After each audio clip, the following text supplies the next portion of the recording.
continuando con el programa de esta segunda tarde de capacitación en el marco del segundo aniversario del módulo penal para la sanción de delitos asociados a la violencia contra la mujer e integrante del grupo familiar de la Corte Superior de Justicia de Ancash.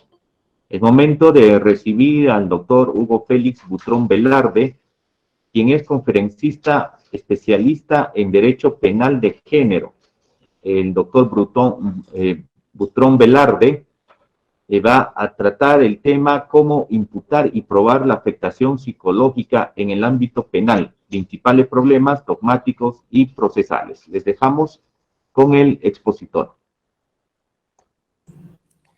Permíteme saludarlo, Rafael.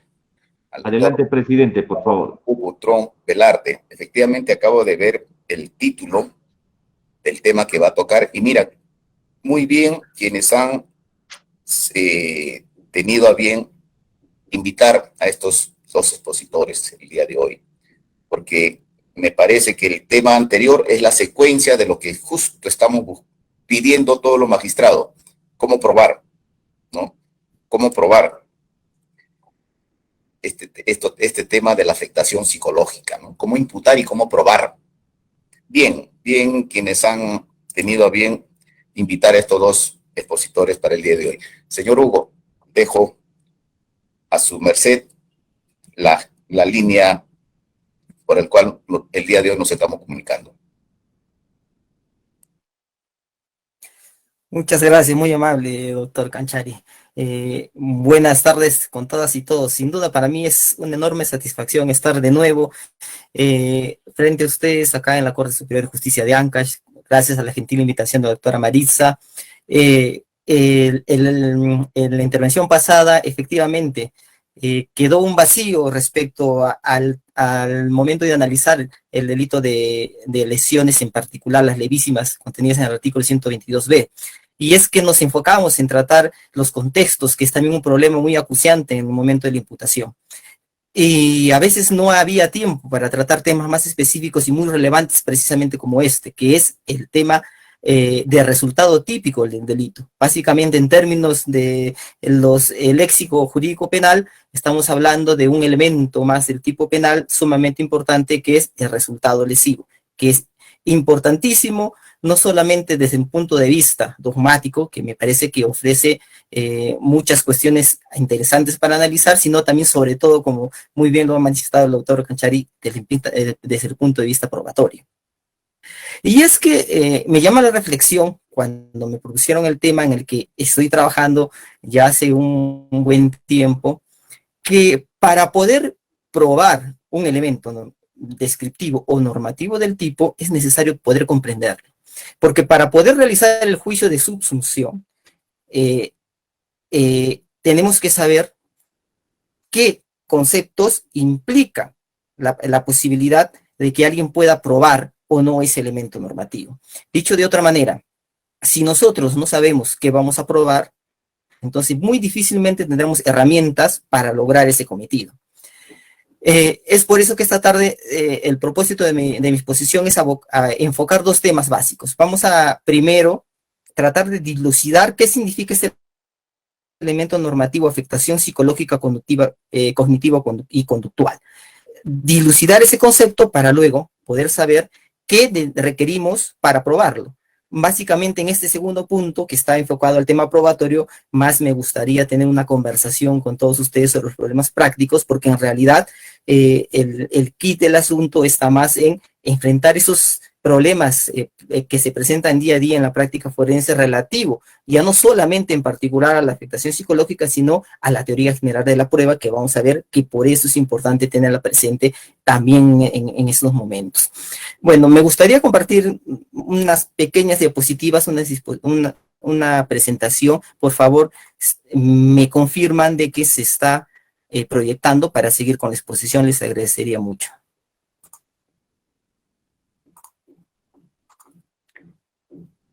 Bien. Mientras me confirman, por favor, quisiera, como breve introducción, decirles que el problema de la afectación psicológica es un problema de la valoración de la lesión psíquica, en buena cuenta. Es decir, que si ya tenemos problemas con la valoración de la lesión psíquica, imagínense con la valoración de la lesión, de la afectación psicológica como concepto jurídico normativo. Y es que tal vez estamos no teniendo en cuenta que el resultado típico que existe en esta norma penal, es decir, la afectación psicológica, es un concepto que proviene más, o mejor dicho, con mayor acuciosidad del ámbito jurídico, en particular incluso del ámbito jurídico civil. ¿A qué me refiero? Cuando nosotros empezamos a hablar en la actualidad sobre daño psíquico, lesión psíquica, afectación psicológica, solemos creer que estos conceptos son propios de la ciencia de la psicología, como ciencia social y de comportamiento humano. Pero ello no es así. En realidad, estos conceptos son construcciones teóricas y somáticas del ámbito jurídico penal.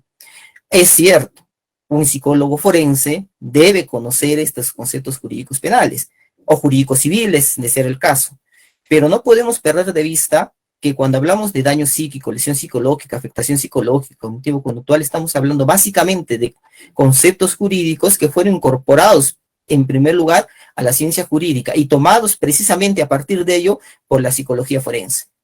¿Por qué es importante recordar esto? Porque si ustedes comprenden lo difícil que fue introducir esto como concepto jurídico en la dogmática, por ejemplo, de la responsabilidad civil, allá por la década de los 70, particularmente la doctrina italiana civilista, esta discusión muy compleja sobre qué es en sí la lesión psicológica, si la lesión psicológica se puede independizar de la lesión psíquica, física, por ejemplo. O sea, esa lucha que ha habido en la doctrina para poder esclarecer esos conceptos ha sido muy ardua, y cuando todavía no nos hemos puesto de acuerdo en estos conceptos jurídicos penales en la ciencia civilista, las hemos extrapolado a la ciencia penal. Y no solamente las hemos extrapolado, sino que en particular en nuestro país tenemos una regulación positiva muy particular digo, porque no se repite en otro ámbito jurídico penal. Hasta donde yo he podido revisar, estos conceptos jurídicos psicológicos ahora ya también y forenses se han sido incorporados por el legislador penal en la norma penal, pero de una manera muy particular en el Perú, que no existe, en ejemplo, en otro ordenamiento jurídico penal. Entonces, ¿por qué digo esto? Debemos partir como premisa entonces que estamos en un ámbito en constante construcción y que aquí no va a haber verdades absolutas. Es cierto que podemos tomar partido y preferencia por ciertas posiciones que nos convenzan más y consideremos más argumentadas y razonables, pero tenemos que tomar en consideración que no es un concepto psicológico, es un concepto jurídico, y como tal, no existe para él la seguridad de las ciencias duras o naturales para la verdad de estos conceptos. Ahora, empecemos a plantear unas premisas para entender el concepto de afectación psicológica, cognitiva y conductual.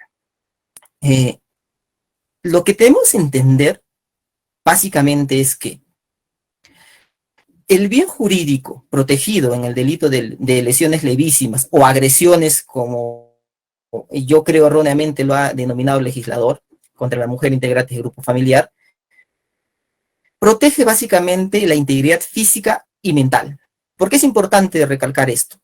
¿Por qué? Porque ese dolor emocional al que solíamos llamar daño moral en la jerga jurídica no es el objeto de protección, sino, repito, la integridad física y mental. ¿Qué quiere decir? Que hay la necesidad de que el tipo penal recoja o constate una lesión, es decir, un menoscabo, una afectación al funcionamiento integral del ser humano. Pues esta lesión recién va a poder constituir, por respeto al principio de subsidiariedad y última ratio del derecho penal y de fragmentariedad también, recién va a poder constituir objeto jurídico penal de protección. Es decir, si respetamos y nos tomamos en cuenta el principio de la legalidad, no podemos nosotros tutelar a través del ámbito penal el mero dolor emocional, entendido esto como daño moral. Ya vamos a explicar un poco más estos conceptos. Tenemos que afirmar que por más que se traten de lesiones levísimas, estamos refiriéndonos al daño a la integridad mental, en este caso, y física pero lo más importante para nuestro tema de exposición, mental. Ahora bien, ¿qué quiero yo decir con esto? La integridad física, o perdón, psíquica, es aquella situación, la alteración a la integridad psíquica es aquella situación donde se menoscaba, se interfiere con las funciones psicosociales del individuo. Es decir, para ponerles un ejemplo, si yo sufro el hurto o la pérdida de mi celular, yo voy a estar triste, ¿no? Deprimido. En este mundo actual, ¿quién no? ¿No? Generalmente hay personas que entran en ansiedad, incluso como muy bien lo ha dicho el doctor, por la pérdida de ese pequeño aparatito.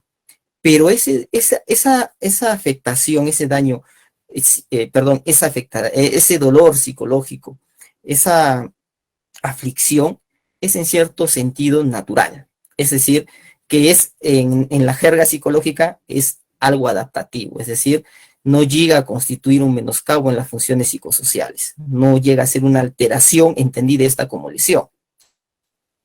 Para que sea considerada como lesión, nosotros tenemos que buscar esa interferencia en las funciones del individuo. ¿Y dónde se va a producir esta interferencia? La interferencia se va a producir en 3 ámbitos, según la norma penal. El ámbito psicológico, entendido como ámbito emocional, ya les explicaré por qué. El ámbito cognitivo, que eso sí está expresamente en la norma, y el conductual. ¿Por qué el ámbito psicológico debe ser entendido como el ámbito emocional? Porque recuerden que les hablé que sobre estos conceptos jurídicos existía mucha discrepancia en la doctrina.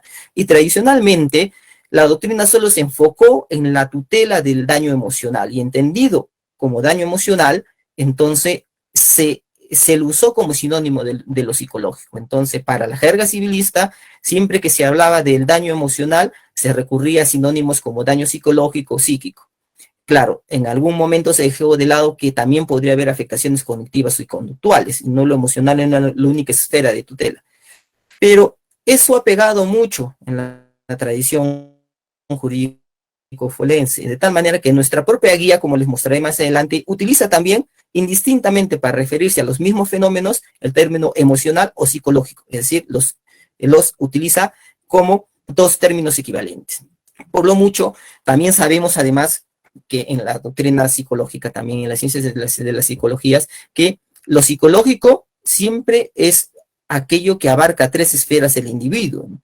La esfera emocional, cognitiva y conductual. Entonces, yo creo, como mal dice el Acuerdo Penal 5/2016, el legislador no es que haya omitido, no haya tutelado la lesión emocional, solo que se entiende esta incluida en el concepto de la afectación psicológica.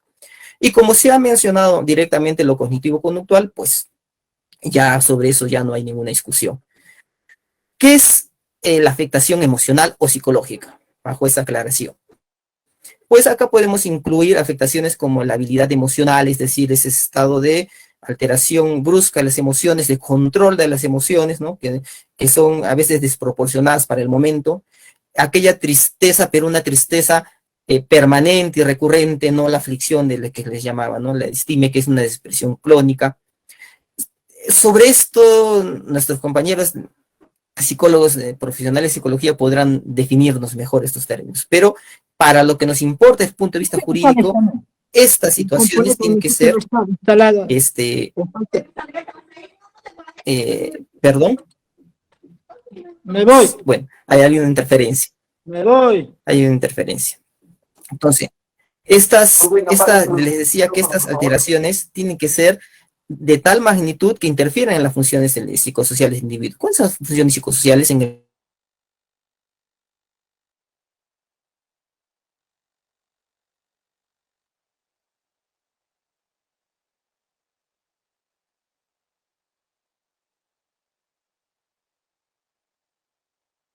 de atención en el colegio, etcétera? Y en lo conductual nosotros hacemos referencia al problemas de comportamiento, es decir, a cómo de cara hacia los demás la conducta de ese sujeto es relevante. Por ejemplo, podemos hablar aquí de estados de irritabilidad, agresividad, rigidez, apatía, hiperactividad. Estas afectaciones generalmente son transversales, es decir, se suelen presentar de manera compleja, no solamente aislada, ¿no? Claro, no quiere decir que haya casos que sí sean aislados, pero suelen presentarse en los casos incluso más graves de manera transversal. Ahora, ¿cómo podríamos diferenciar esta afectación psicológica, cognitivo-conductual, de otros conceptos, por ejemplo, como el maltrato psicológico? El maltrato psicológico es una mera acción, es decir, el maltrato psicológico es la conducta desplegada por el autor. Esta conducta puede, en algunos casos, causar un resultado lesivo, y hablaremos de una afectación psicológica, un daño psíquico, una lesión psíquica, o puede no causar un resultado. Y en este caso, estaríamos dentro del marco de lo previsto en el artículo 442 del Código Penal, es decir, el maltrato sin lesión. Y ese término y esa nomenclatura es sumamente significante, ¿no? Maltrato sin lesión. Ahora, también les decía que distinguirlo del daño moral. El daño moral es una aflicción, hasta cierto punto, como dicen los psicólogos, adaptativa. ¿Qué quiere decir esto? Usando terminología tradicional que viene desde la época de Karl Jasper, ¿no? Que él diferenciaba entre reacciones vivenciales normales y anormales. ¿Qué es una reacción vivencial normal en esos términos? Es aquella que el sujeto sufre una aflicción, pero que sus mecanismos de afronte son eficientes, eficaces para superar ella. Es decir, esa aflicción hasta cierto punto es natural. El duelo, por ejemplo, por la pérdida de un familiar nos ayuda a estabilizarnos y superar esa pérdida. Pero ¿qué pasa? Cuando estas afectaciones son permanentes, o son desproporcionadas, no son coherentes, mejor dicho, en términos de la jerga psicológica, nuevamente, no son adaptativas, es decir, no son normales, entre comillas, entonces el sujeto sufre una interferencia en sus funciones, no está atento a su trabajo, ya tiene problemas de relación con sus familiares, tiene problemas académicos, en el ámbito de pareja, etcétera, todo lo que escribe la guía como indicadores de daño psíquico, ¿no? Ahora bien, el bien jurídico distinto, además, en el maltrato psicológico es otro. Dado que no hay un resultado lesivo, ya no podemos decir que es la integridad mental, sino es el derecho a no sufrir tratos humillantes y degradantes. ¿Qué quiere decir esto? Que tal vez la afectación psicológica no pueda simplemente ser calificada como tal a partir de afectaciones que no son relevantes desde un punto de vista del principio de legalidad. Pero esto me lleva también a un segundo problema. Entonces, doctor, ¿la afectación psicológica es el daño psíquico? Otra gran pregunta. Y lo que tenemos que entender es que puede ser, sí, afectación psicológica un daño psíquico. Lo que pasa es que no nos estamos hablando de dos fenómenos naturales o psicológicos iguales desde el punto de vista de la ciencia natural, sino que estamos hablando de dos conceptos jurídicos distintos. Un mismo fenómeno se puede calificar de dos maneras jurídicas distintas, y es precisamente lo que pasa con esto. Miren, desde un ámbito clínico nosotros podemos hablar de un trastorno de estrés postraumático, o un trastorno adaptativo, o ansioso depresivo, ¿no? El doctor se ha referido a las reacciones ansiosas situacionales, por ejemplo. Pueden haber diagnósticos clínicos forenses, y eso aún queda por definirse si va a ser daño psíquico o afectación psicológica. Esa es, digamos, la jerga clínica. Pero también podemos decir que hay un concepto calificativo y cualitativo jurídicamente hablando. ¿Qué quiere decir? Hay un concepto que tiene que ser calificado como, o una acción, una conducta, un daño que tiene que ser calificado como daño psíquico, y además tiene que ser cuantificado en grados, es decir, leve, moderado y grave. ¿Qué quiere decir eso? Que el daño psíquico es una calificación jurídico forense que se hace a través de una labor pericial, y que eso no implica que afectaciones psicológicas que puedan permanecer en el tiempo puedan ser calificadas como daño. Allí yo tengo una discrepancia así con algunas posturas que establecen, y es más, establece el acuerdo plenario 5/2016, que dice que el daño psíquico agudo, es decir, lo que Echeverría denomina lesión psíquica, no llega a constituir daño psíquico. Pero la guía de evaluación del daño psíquico es clara. El daño psíquico tiene que ser valorado por el perito de medicina legal. El daño agudo, perdón. Y el daño agudo puede en algunos momentos coincidir con lo que nosotros estamos denominando afectación psicológica. ¿Cuál es la diferencia? Que no ha sido calificado como tal. Y claro, es que el legislador se pone en el supuesto siguiente. ¿Qué pasa en lugares alejados donde ni siquiera contamos con peritos oficiales, ni siquiera hay una división de medicina legal? Muchas veces para obtener tutela del Ministerio Público hay que recorrer extensas horas, zonas agrestes. A pensar que allí se va a desarrollar una evaluación psicológica forense con calificación de daño psíquico es una ilusión. Entonces, hay momentos en que el legislador considera que no es necesario ya la calificación del daño psíquico. Basta con que se demuestre cualquier tipo de afectación, ya sea desde un punto de vista clínico o clínico forense o a través de los informes del CEM o de otras instituciones del Estado, vamos a hablar de ello posteriormente cuando hablemos de la prueba, para que ya haya protección o tutela penal. Claro, esta tutela no va a ser con la intensidad que sería si hay una calificación jurídico forense de daño psíquico, pero no podemos dejar desprotegidas a las víctimas.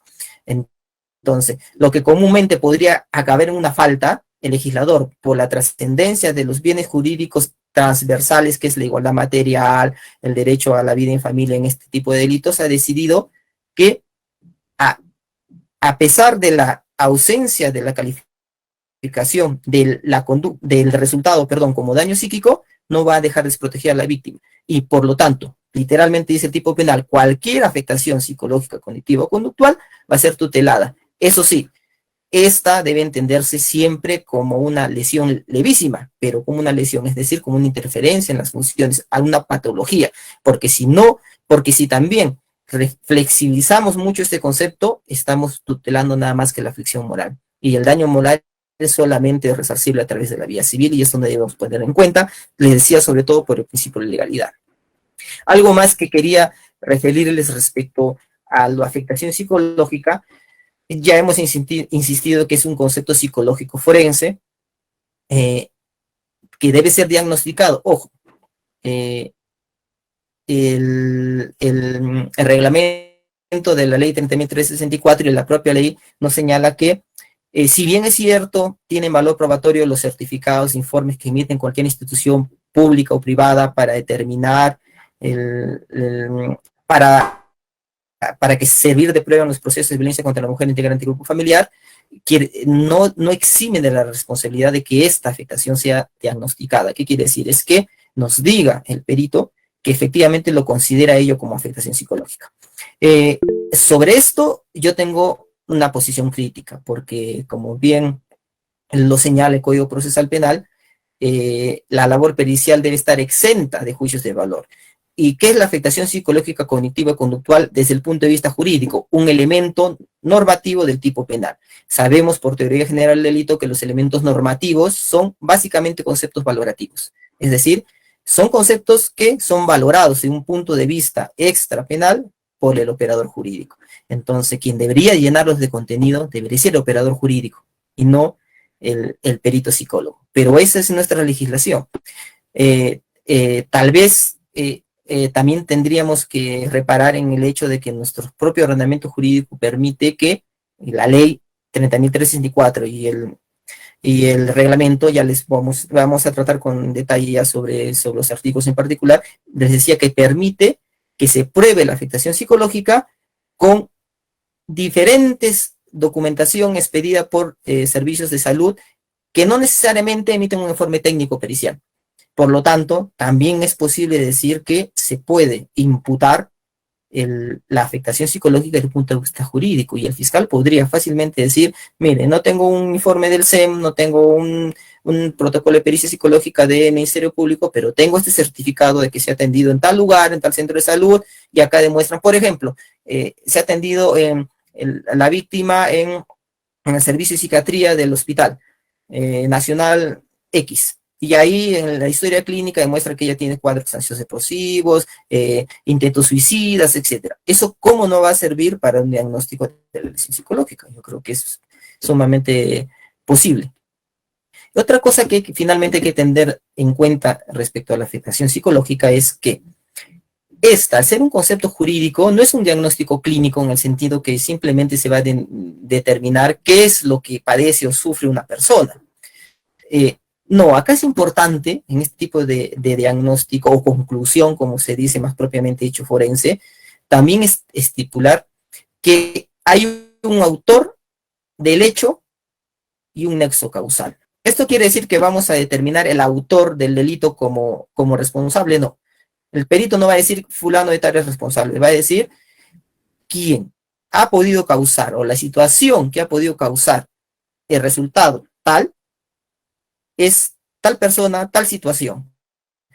Y además hay un nexo de causalidad respecto a ello. Es decir, como estamos discutiendo en la ponencia anterior, si determinamos que el origen de la afectación es de otra índole, estamos hablando que no hay una ruptura del nexo causal.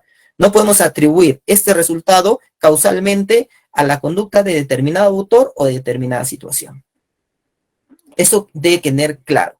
Les decía, al ser esto tener que ser diagnosticado por el profesional de psicología, posiblemente estamos incurriendo en un error, porque quien debería determinar el nexo causal de resultado típico, y además el autor competente por ello, debería ser el operador jurídico.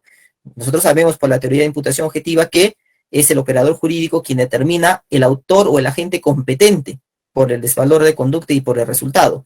Y no solo ser competente, sino que hay un nexo de determinación entre su conducta y el resultado. Esos juicios de atribución netamente normativos deberían estar a cargo del operador del derecho. Lo que pasa es que en nuestra realidad, y eso sí es cierto, es muy particular. O sea, en nuestra realidad, el concepto psicológico forense de daño psíquico ha sido tomado por el legislador, de tal manera que el legislador ha visto por conveniente que, dado que ha sido tomado, en particular de la guía del 2011 de la evaluación de daño psíquico, dado que ha sido tomado de ese instrumento psicológico forense, darle la responsabilidad al perito de que lo determine. Y eso es un gran error, porque esa guía nunca fue aplicada en principio porque no estaba validada ni estandarizada con estándares internacionales, ¿no? Y lo que se ha hecho básicamente, disculpe que lo diga, en la nueva guía en 2016, es repetirla, a tal punto que incluso los cuadros que se presentaban en la primera guía han sido fotocopiados, ¿no? O sea, hay un profundo, no sé si decirlo, hay una profunda improvisación sobre este tema, y este tema improvisado porque no se ha logrado estandarizar internacionalmente estos conceptos, porque les digo que siguen discutiéndose en la doctrina, han sido incluidos en nuestra norma penal, y luego por una remisión inversa han sido devueltos al psicólogo para que ellos determinen el contenido del tipo penal, y sobre eso sí tenemos que estar atentos. Solución, de alguna manera, tratar de que los pronunciamientos de nuestros órganos judiciales, fiscales, tengan primero que definir qué es el concepto de afectación psicológica cognitiva conductual y saber a partir de la prueba que se presenta, los informes psicológicos que se presenten, si esos resultados se subsumen en nuestro concepto que tenemos de afectación psicológica cognitiva conductual. Concepto, como les repito, construido jurídicamente. Y solo así podemos nosotros estar seguros que estamos haciendo bien nuestra labor. ¿Y cómo sabemos si se subsumen? Es que la subsunción, es decir, la adecuación de los hechos al derecho, es básicamente un problema probatorio.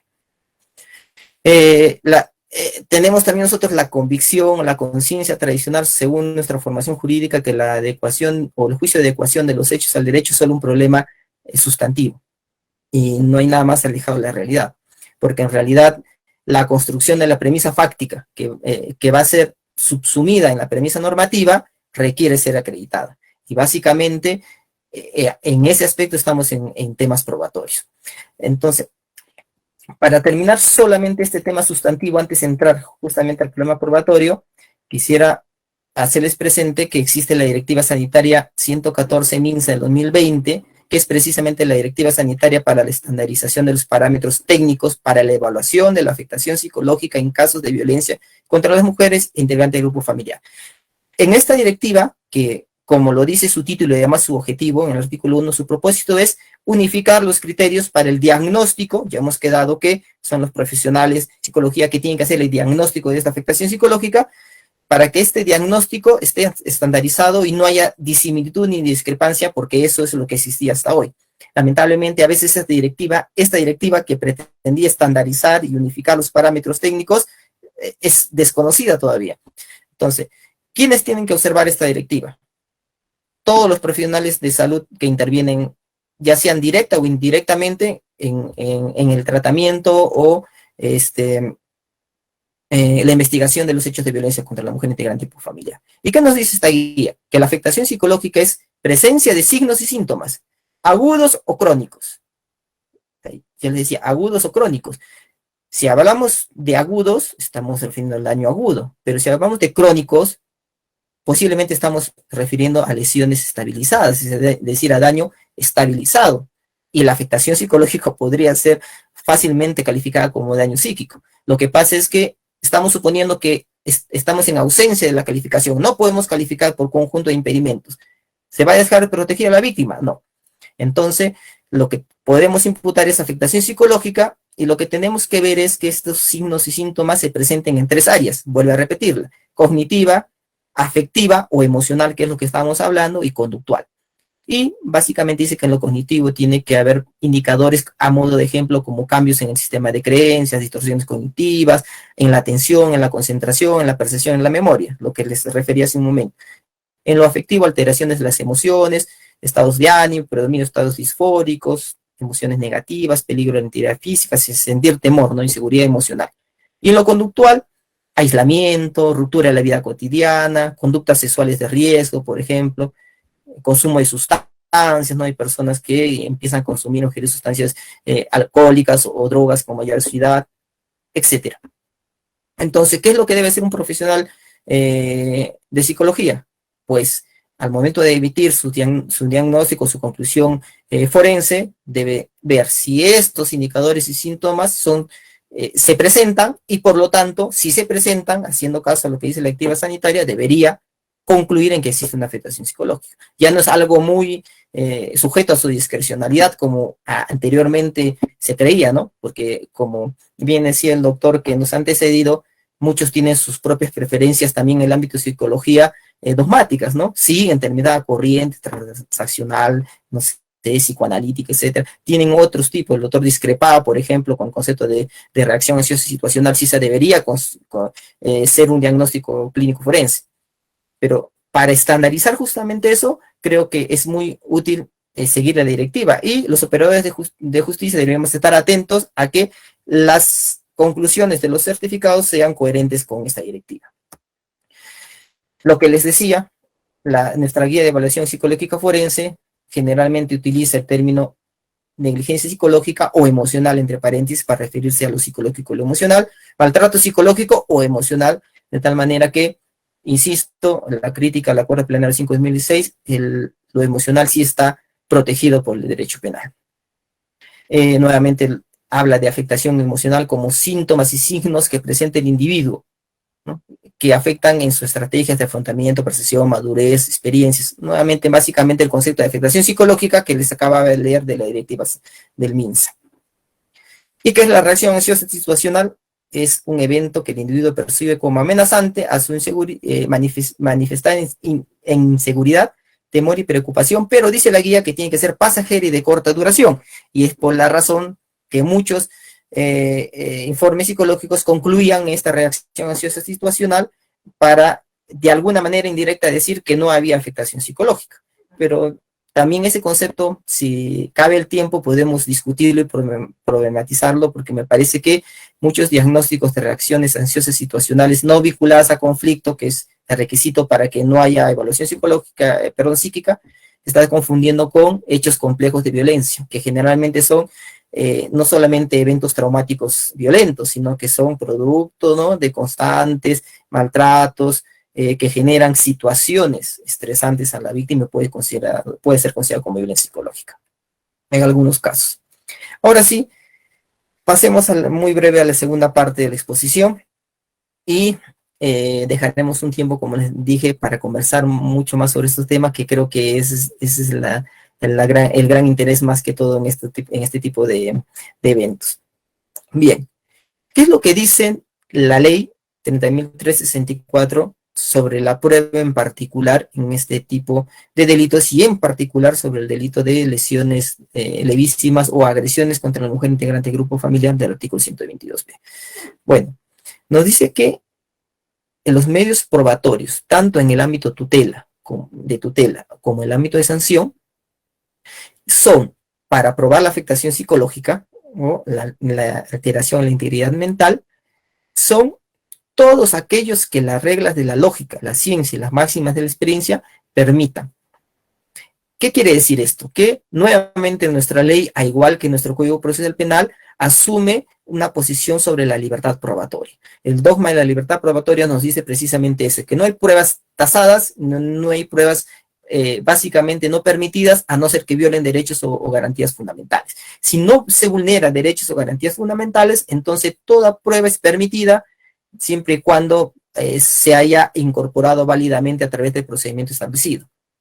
Ese es el principio de libertad probatoria. Pero también este principio de libertad probatoria influye en el sistema de valoración. Es decir, no solamente influye en el sistema de admisibilidad, es decir, qué debo admitir, sino también que una vez admitido, cómo debo otorgar los pesos probatorios.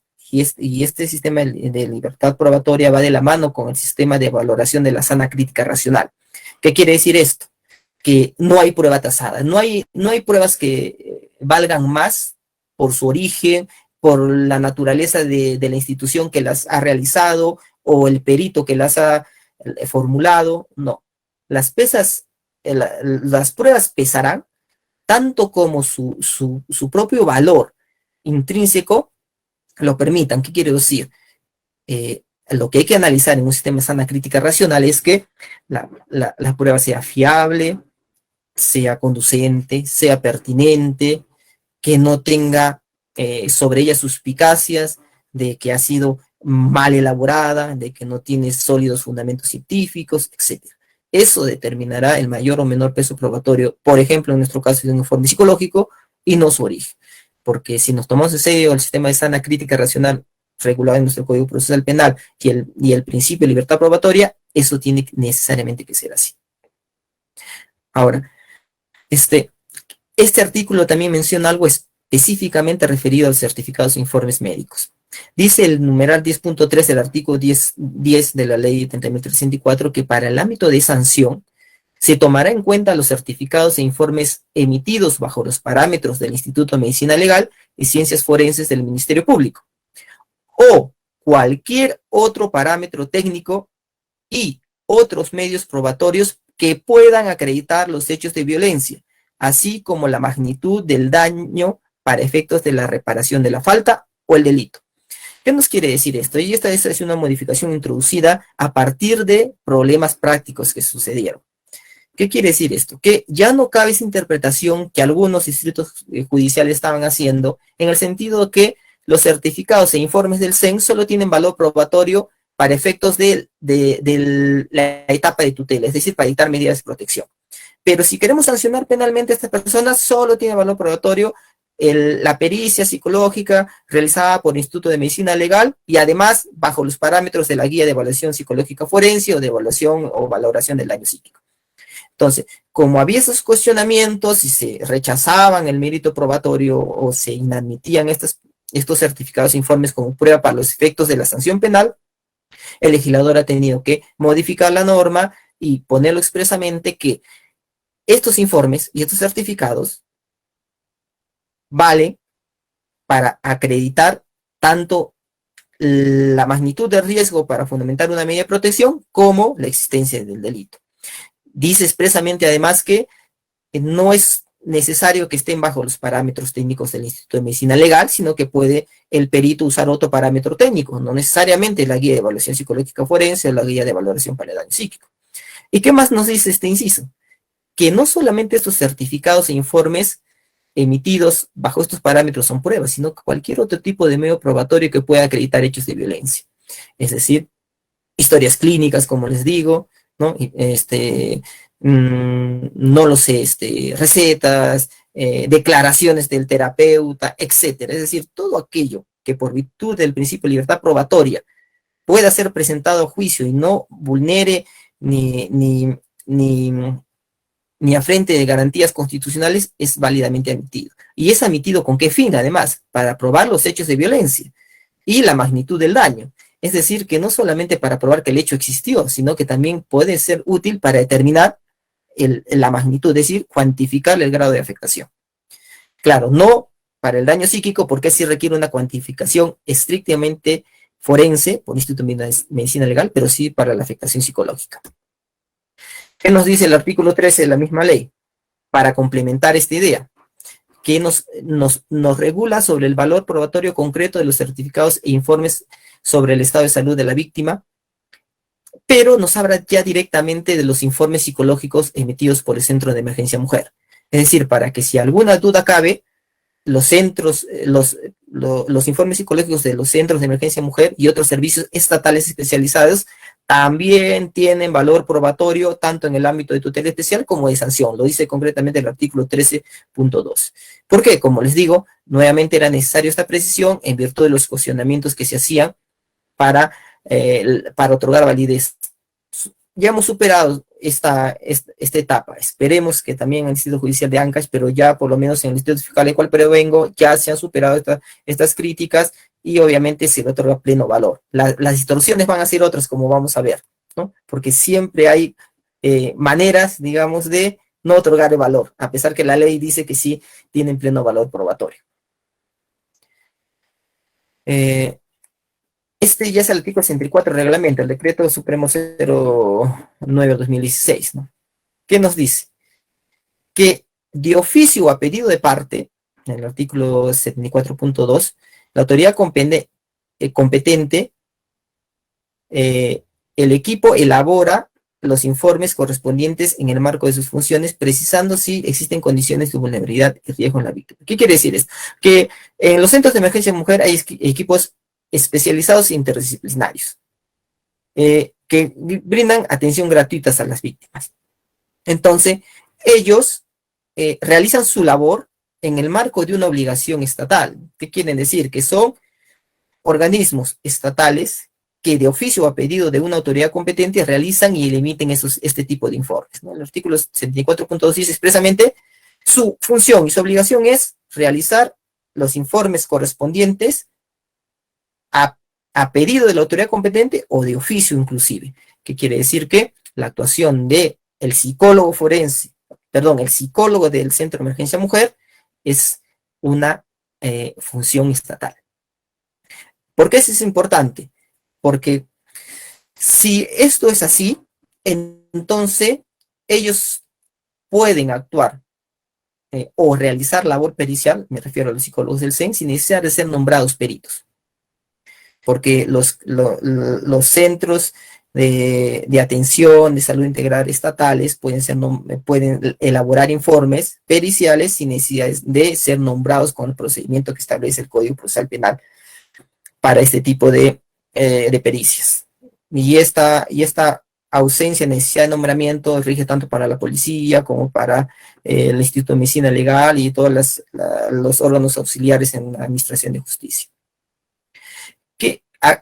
¿Por qué cito esto? Porque hay la duda de que los informes del CEM pueden resultar o no suficientemente relevantes como pericia para que tenga mérito probatorio en un proceso penal. Y definitivamente pueden ser incluso un pronunciamiento legalmente exigido por el Ministerio Público y en tal sentido tener plena peso probatorio en un proceso. ¿Qué más nos dice el reglamento en el artículo 75 sobre la prueba en este tipo de delitos y en concreto sobre la prueba del estado mental de la víctima? Dice, el certificado o informe sobre la valoración de daño psíquico tiene valor probatorio para acreditar la comisión de un delito o falta de daño psíquico conforme a lo establecido por la ley. Eso nos dice el artículo 175. Eso quiere decir, porque se ha tomado mucho esa literalidad, que los demás medios probatorios no tienen utilidad para probar la afectación psicológica. No, porque si ustedes solo analizan este artículo, podrán inferir eso, pero hacia la luz de todo lo que les he comentado hasta ahora y toda la normativa que existe sobre el mérito o la validez probatoria de los informes de los institutos privados, del Instituto de Salud privados, públicos, del Centro de Emergencia Mujer. Entonces llegarán a la conclusión que lo único que nos está diciendo el artículo 75 es que el certificado o el informe que expide el Instituto de Medicina Legal, claro, tiene validez para acreditar, pero no quiere decir, al contrario del censo, que los demás no lo tengan. Entonces, muchos han citado este artículo para negarle validez. Y bajo mi punto de vista lo quería dejar en claro. Si leemos aisladamente este artículo, evidentemente podemos llegar erróneamente a esa conclusión, pero no debería ser así a la luz de todo lo que les he expuesto. Y precisamente el artículo 76 dice eso: la atención que brindan parte de los establecimientos de salud en todos los niveles de atención o régimen ambulatorio, con fines de prevención, diagnóstico, tratamiento y dirigidos a restablecer la salud de las personas. ¿Qué pasa con estos? Que para realizar esta labor tienen que contar con profesionales especializados para poder realizar evaluaciones y emitir informes y certificados de salud física y mental de la víctima. ¿Qué quiere decir? Que los establecimientos de salud estatales también deberían poder contar con la capacidad de profesionales capacitados para emitir informes y certificados diagnosticando la afectación psicológica. Eso quiere decir que estos tienen valor probatorio, porque si se les está otorgando a la ley esa facultad, y es más, se le está exigiendo que cuenten con el personal capacitado para tal efecto, quiere decir que el resultado de esos informes tiene que tener pleno valor probatorio. Hasta aquí me parece que he tocado algunos de los aspectos problemáticos que en el distrito judicial son más recurrentes, pero de seguro que en la práctica del distrito judicial de Ancash tiene sus particularidades, tiene sus propios problemas probatorios. Lo importante, antes de concluir y dar paso a alguna pregunta o alguna conversación, una crítica o algún comentario, lo importante es recalcar en este segundo ámbito referido a la prueba de la afectación psicológico-cognitiva puntual, es que, uno, no podemos excluir o a priori negar validez probatoria a ningún informe psicológico o certificado médico. ¿Por qué? Porque rige el principio de libertad probatoria. En cuanto a la valoración, se le otorga el peso probatorio independientemente del origen de dónde proviene este informe psicológico, si proviene del CEN, si proviene del Instituto de Medicina Legal. Lo importante es su validez científica, es decir, que efectivamente haya sido realizada por un profesional competente y que las conclusiones arribadas tengan su sustento debidamente persuasivo y argumentado. Eso es lo importante. Hay un tema que no lo he puesto acá en las diapositivas, pero que creo que también sería importante tratar de repente en el ámbito de las preguntas, es que la ley expresamente exime que los profesionales que emiten estos informes psicológicos sean llamados a juicios para ratificar su informe psicológico, su evaluación clínica forense. Y esto es importante, ¿por qué? Porque nosotros no podemos exigir necesariamente, para que esto tenga valor probatorio, que vaya el perito o el profesional de psicología que emitió el informe. Basta con que se presente como prueba documental el certificado o el informe, y esto tendría también pleno valor probatorio. Y aquí estaríamos en una especie de una pericia sui generis, ¿no? Porque normalmente todo acto pericial se compone de dos esferas o dos etapas, ¿no? La evacuación del dictamen pericial más el examen del perito en juicio. Juntos forman lo que llamamos la prueba pericial. Pero en este caso en particular, y cuando hablamos de la prueba de los estados mentales en los delitos de violencia contra la mujer integrante del grupo familiar, la ley dice que no es necesaria un examen pericial, es decir, la deposición o la declaración del perito en juicio, para que se ratifique, porque es la única forma de ratificarse en juicio, ¿no? La ratificación es un concepto tradicional que implica que el perito vaya a juicio y diga que se reafirme sus conclusiones y por lo tanto a partir de ellas se lo puede interrogar.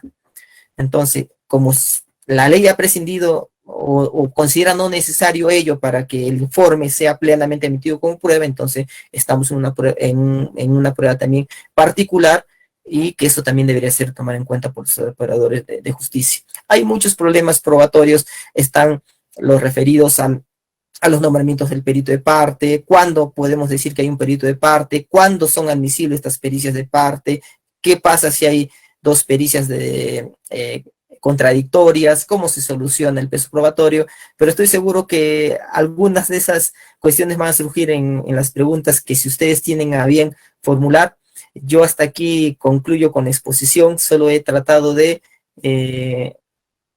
dejar abierta la inquietud para estos temas y sin pretensión de agotarlo todo. Espero más bien que haya sido de su satisfacción la exposición. Les agradezco por su infinita paciencia y que nada, quedo con ustedes para cualquier pregunta o duda que tuvieran. Muchas gracias.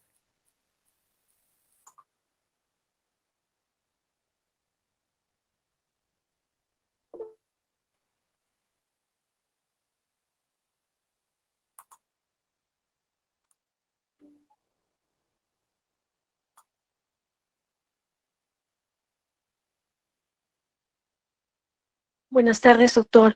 En primer término, para felicitarlo de su brillante exposición.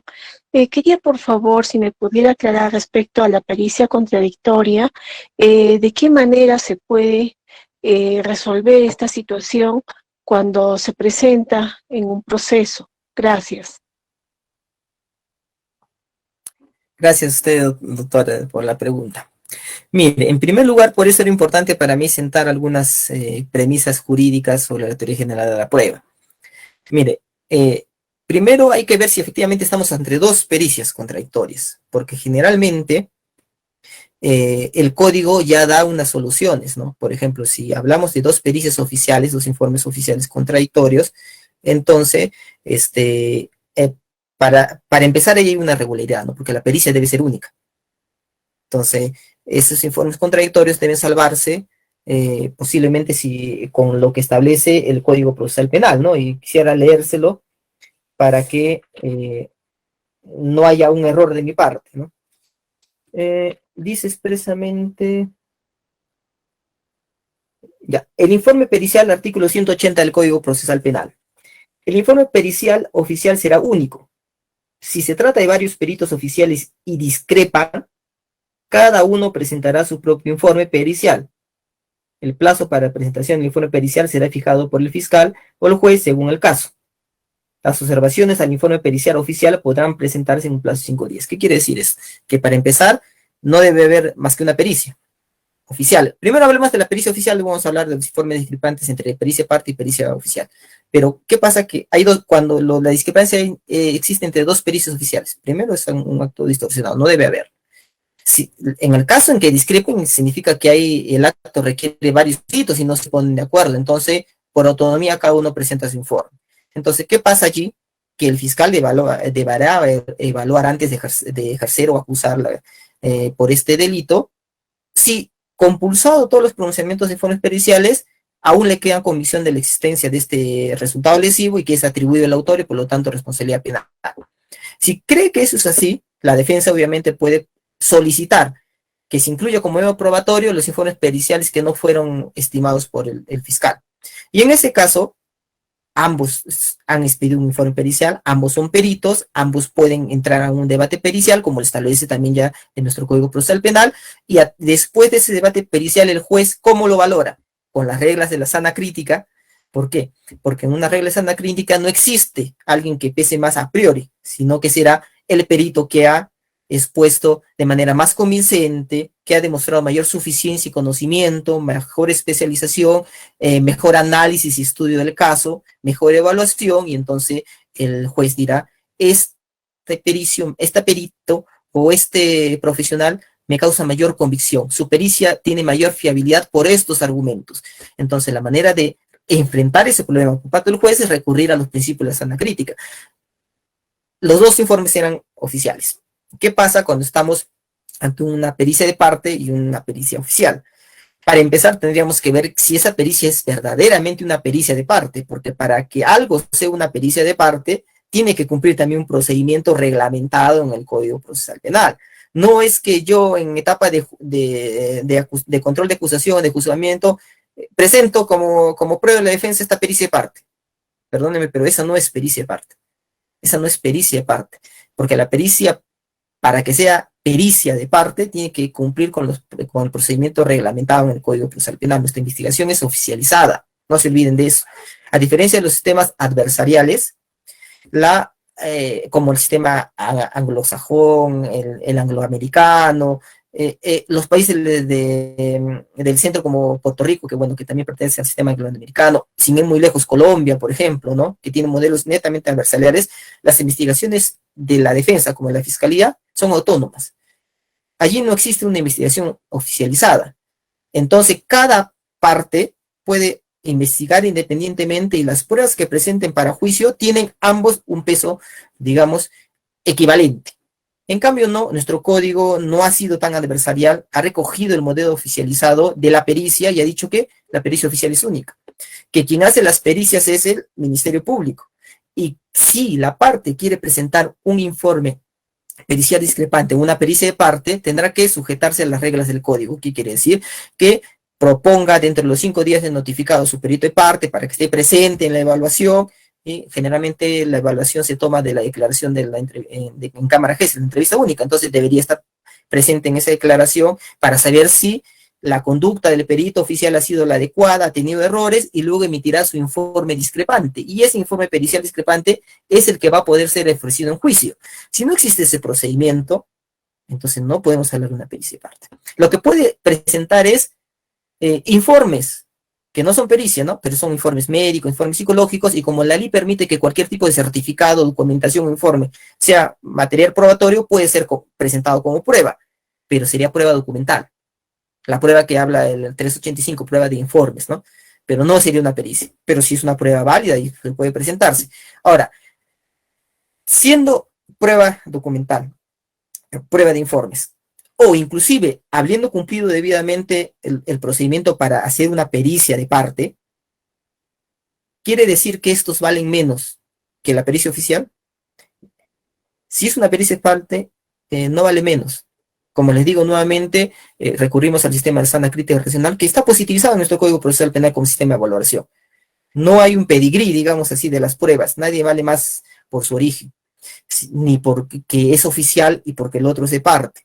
No podemos presumir o partir del hecho o de prejuicio de que porque es de parte, entonces no contiene una conclusión fiable. Cierto es que sobre las actuaciones o las pruebas de parte pesan la suspicacia de la parcialización, es cierto, pero para eso hay filtros. Para eso se tiene que evaluar la racionalidad, la mejor exposición en juicio del profesional, su grado de solvencia en resolver las preguntas de las partes y también las que puede formular excepcionalmente el juez. Entonces, esa es la forma de resolver la discrepancia. Y ¿qué pasa si no nos enfrentamos con un informe de parte propiamente dicho, sino que son esos tipos de informes que se presentan como prueba documental, ¿no? Para acreditar o para contrarrestar la pericia oficial? También son admisibles. ¿Puede empezar más que una pericia? También. Porque les digo, no porque algo no sea una pericia vale más que una prueba documental. Porque la pericia puede estar mal evaluada, puede demostrar parcialidad del perito, etcétera, y se puede caer totalmente la pericia. Esa es la eterna discusión entre, por ejemplo, no sé si recordarán, entre prueba indiciaria y prueba plena. Esa discusión ya se ha diluido, ¿no? No hay pruebas de segunda mano o menos fiables. Lo importante siempre es que en el caso en concreto, a través de una valoración de sana crítica racional, el juez evalúe la suficiencia y fiabilidad de ese medio probatorio para acreditar el hecho objeto de discusión. Y solamente deberíamos recurrir a eso. No hay, de la otra cara de la moneda, tampoco hay reglas que nos salven, que a manera de prueba tasada que nos digan, mira, en este caso, si tienes dos discrepancias, debes darle más peso, por ejemplo, a la pericia parte, por esto, por eso, por eso. No, eso sería retroceder a un sistema de prueba tasada, y eso ya ha sido superado desde la época de 18esca, ¿no? Ya no podemos volver a eso. No sé si he logrado responder la pregunta, en todo caso estoy abierto a las precisiones que hubieran lugar. Muchas gracias, doctora. Sí, doctor, muchas gracias, muy amable.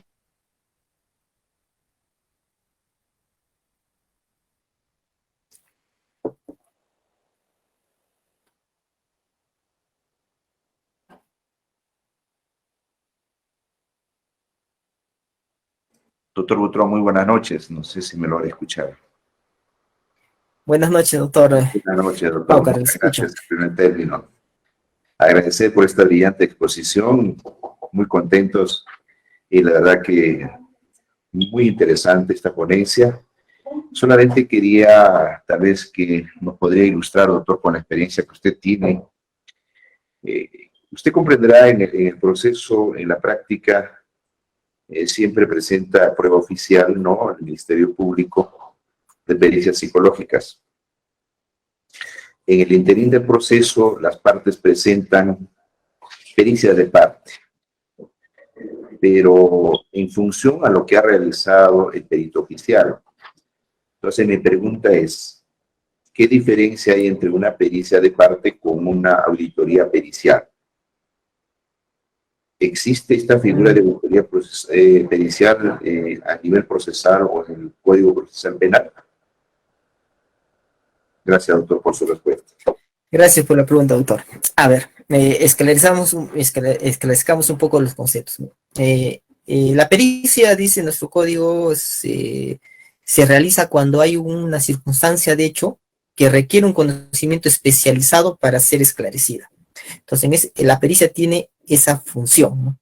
Tiene una circunstancia de hecho, entonces traigo un profesional especializado para esclarecerla. Por lo tanto, un perito no puede ser alguien que ha presenciado los hechos, ese sería un testigo. Por más que tenga conocimientos especializados, no es perito.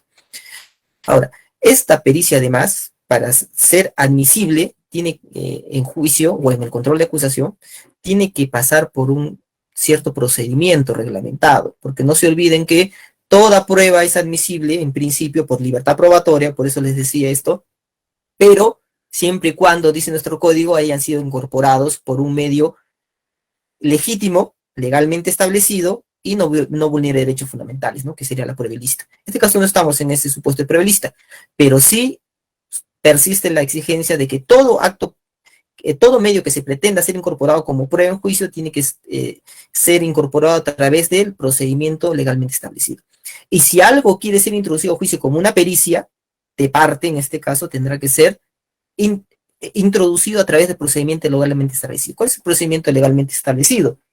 Le leo, doctor, para que no haya ninguna duda de lo que digo y de repente puedo estar citando mal de memoria. Dice, producido el nombramiento del perito oficial, los sujetos procesales dentro del 5º día de notificados u otro plazo que acuerde el juez pueden designar cada uno por su cuenta los peritos que consideren necesarios. El perito de parte está facultado para presenciar las operaciones periciales del perito oficial y hacer las observaciones y dejar constancia que su técnica le aconseje. ¿Qué quiere decir esto? Que para que el perito sea considerado como tal y su informe como una pericia en juicio, él tendría que haber sido designado primero en la investigación por el fiscal, está presente en la evaluación, porque si no está presente en la evaluación, hay riesgo de falta de fiabilidad de su trabajo. No es lo mismo evaluar a la víctima o hacer un informe psicológico de la víctima sin haberla evaluado, sin haber estado presente, sin haberla observado, que hacerlo a partir, como usted muy bien decía, del informe escrito que ya está en la carpeta del profesional de psicología del CEMO, de medicina legal. No es lo mismo. Entonces, como no es lo mismo, o sea, no hay la misma garantía de fiabilidad, eso no se puede considerar como una pericia. ¿Qué se puede considerar eso? Como pruebas documental. Ese informe discrepante o que no está de acuerdo, pero que no ha cumplido estos procedimientos no son pericias, pero son prueba plena, válida, se pueden presentar como prueba documental o prueba de informes que regula el Código Procesal Penal y pueden ser valorados siempre y cuando sean admitidos como tales. Es decir, que no se le puede dar el carácter de pericia, ¿no?, a esos informes. ¿Qué cosa también es importante aquí tener en cuenta? Que estos informes periciales, estos informes que no son periciales, porque la ley no debería, o algunos de nosotros deberíamos tenerlo claro, no deberíamos admitirlos como pericia, ¿no? Por lo siguiente, mire usted, hay que comprender un poco la naturaleza de nuestro modelo procesal. En modelos adversariales, como les decía, por eso hacía referencia a ello, no existe un control de acusación donde el juez pueda evaluar la admisibilidad de la pericia o del medio de prueba. Es decir, no hay una etapa donde el juez se siente y le dice a las partes, a ver, presénteme sus pruebas y yo voy a decidir si son admisibles o no para juicio. No. Lo que existe en unos modelos adversariales, dado que cada investigación tiene el mismo valor, es una etapa de discovery, de descubrimiento, es decir, cada parte abre sus cartas y dice, el fiscal, yo por si acaso tengo todo esto contra el acusado. El imputado dice, y yo por si acaso tengo todo esto para mi defensa. Me descubro. Yo no sé si de las 10 pruebas que estoy descubriendo voy a presentar las 10, pero ya el fiscal está avisado de que yo tengo esas 10 pruebas. Igual, yo como fiscal no sé si voy a utilizar todas las pruebas que estoy develando, pero por lo menos ya sabe la defensa todo lo que puedo usar contra ella y tengo. Esta etapa de descubrimiento simplemente tiene la finalidad de que cada uno sepa qué armas tiene el otro contra uno. Nada más. No hay un pronunciamiento de si es admisible o no. ¿Cuándo se decide la admisibilidad en modelos adversariales? En juicio. Ese juez de juzgamiento, delante del jurado, donde le pide a las partes que cada prueba que ha descubierto la justifique, la valide en juicio. Por ejemplo, si yo voy a presentar un informe, una evaluación psicológica, tendré que decir, ¿sabe qué, señor juez? Traigo acá al perito que ha realizado una evaluación psicológica. Y en ese momento recién el juez de juzgamiento dirá, bueno, si no hay objeción de la defensa o de la fiscalía, procede a interrogar. Pero si la defensa o la fiscalía, en este caso, por ejemplo, si la fiscalía objeta la declaración de ese perito, dice, señor juez, ese perito no puede declarar, porque para empezar no es perito, no tiene especialización en ciencia forense, su pericia no es una pericia, porque no contiene un análisis detallado. Es más, no ha evaluado a la víctima, que es lo más importante. No ha evaluado, señor juez.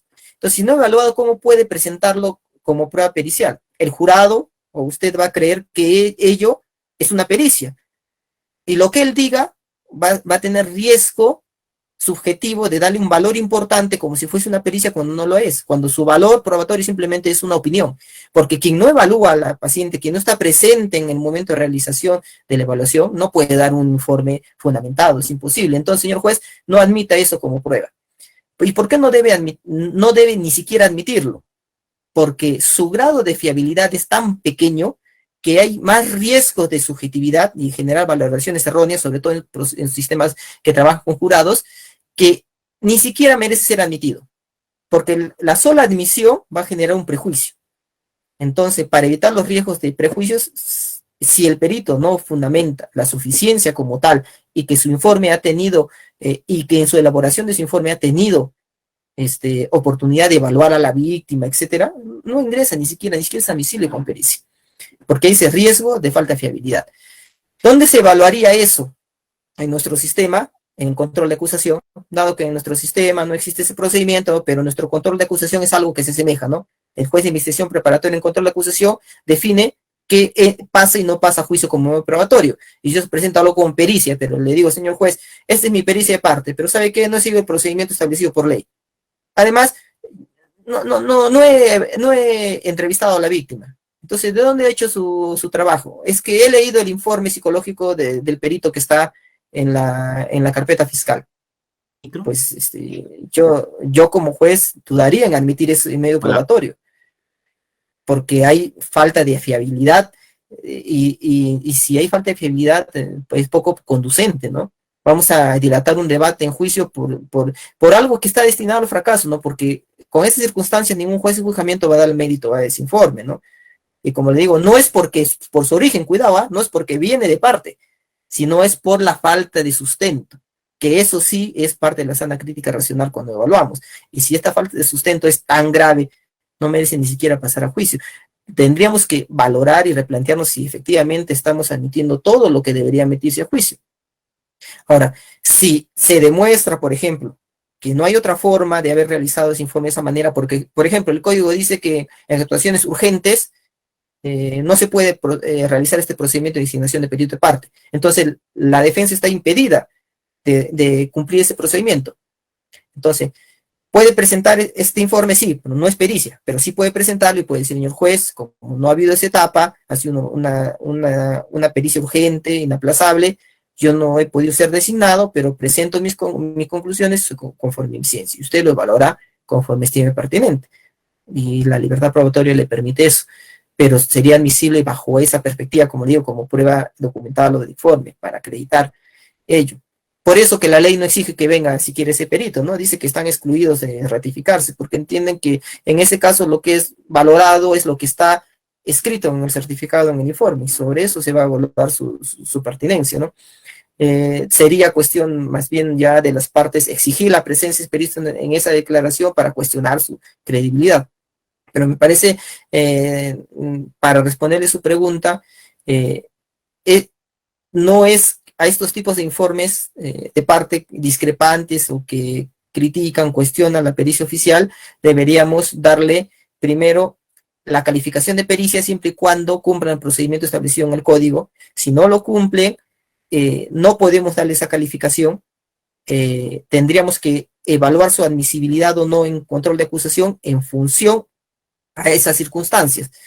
Y si lo admitimos, lo admitiremos como prueba documental, y si, peor aún, me ofrecen la declaración de ese perito y yo veo que el informe es poco fiable, no va a ser conducente, tendríamos que implementar un control de admisibilidad también sobre eso, porque aunque sean jueces profesionales los que resuelvan en nuestro caso, se ha demostrado que el riesgo de no solamente de subjetividad y prejuicio sobre algo que no tiene ningún sustento es grande, también jueces profesionales. Pero lo más importante es la economía y seriedad procesal.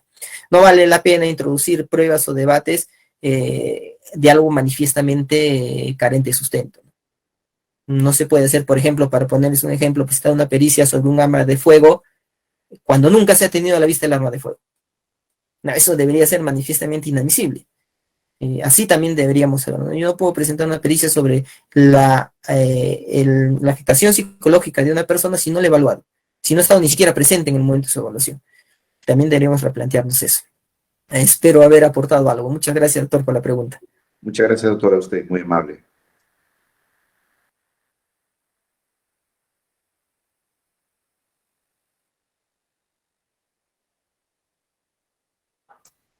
Si acaso hay alguna otra interrogante para nuestro expositor, por favor, tengan a bien efectuarla. El doctor Hugo Félix Butrón Velarde va a estar gustoso de poder responder a vuestras inquietudes.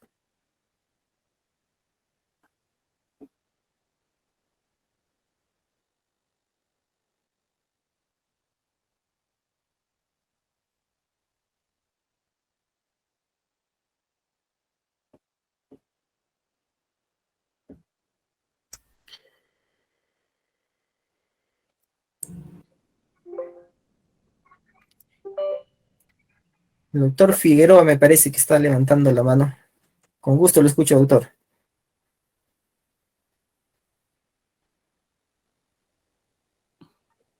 La doctora Yanina también está levantando la mano, por favor. A ver, doctor Robert Figueroa Antúnez ha levantado la mano. Adelante, por favor, con su interrogante.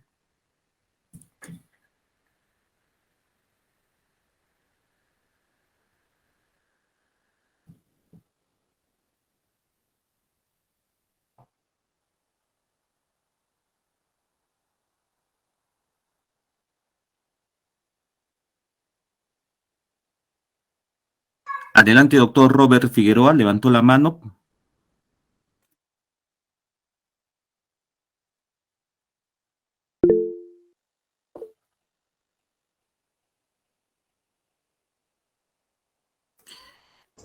Doctor Butrón, buenas tardes. Buenas tardes, doctora. Doctor, ¿cómo está? Buenas tardes. Muchas gracias por la exposición. Y tenía una duda. La verdad es que creo que en ese momento se me ha ido un poco la señal y no lo he podido escuchar bien. Y quería preguntarle, usted parte de la idea de que la afectación psicológica es un concepto jurídico, ¿verdad? Es más un concepto Sí. jurídico.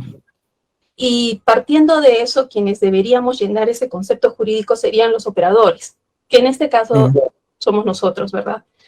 Entonces, mi pregunta es la siguiente, no logré escucharle bien. ¿Cómo sería una imputación adecuada partiendo de esto? O sea, lo que puedo entender es que el psicólogo no debería concluir de repente que esta persona sí presenta afectación psicológica.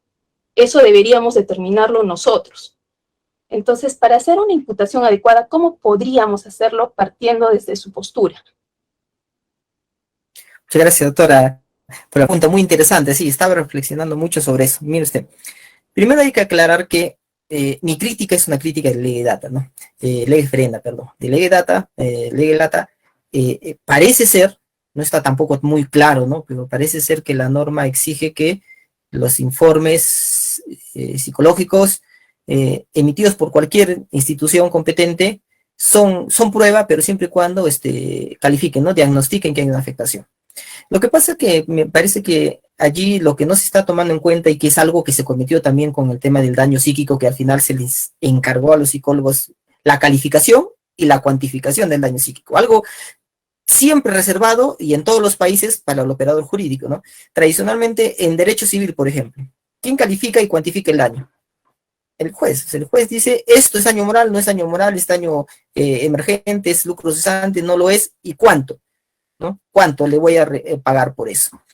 Entonces, el problema es que cuando el operador jurídico no tenía herramientas dogmáticas para poder calificar la naturaleza del daño y cuantificarlo, se pensó que como se trataba de una lesión psíquica o psicológica, que mejor que el psicólogo sí puede hacerlo, ¿no? Eso se pensó, ¿no?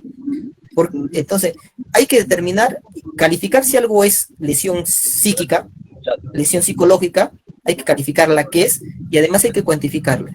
Y la mejor idea que tuvo en esa época el legislador es decir, bueno, ¿quién hace esto? Los psicólogos.